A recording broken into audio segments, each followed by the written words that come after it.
Gabinete Mike Mandos, aqui Nanta informar, por meio do seu Ministério de Infraestrutura e seu ministro Benny Wenger, nós também avançamos na grande sociedade na brug, na Spans Lagoon, que também forma parte do Green Corridor.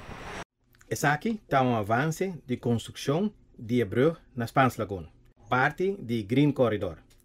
Aqui nós podemos constatar que a estrutura principal de brug, que conta com 20 segmentos, tem 10 segmentos puni e também tem segmento transversal que está puni de duas. Essa aqui nós chama serge metálica. Trajador está basic, está poni estrutura que está usar para suporte temporal de estrutura de brug. Que está quitar uma vez e boog de brug queda uni de meio.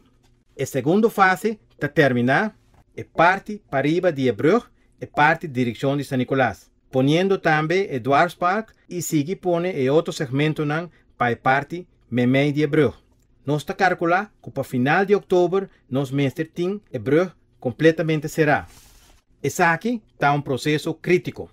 Passou a estrutura principal está guardo suporte profissionalmente para elemento externo. Uma vez que chega na serra e boog de brug, a estrutura principal está queda muito mais estável. Esta é uma situação que te requer hope que dou, PCI tem uma quantidade de suporte temporal a lo largo da estrutura para não correr risco para eventualidade de peso ou clima que pode apresentar. Nós podemos observar que o brug está constituído de várias partes. O brug, sua estrutura principal, mas queda claro é aqui.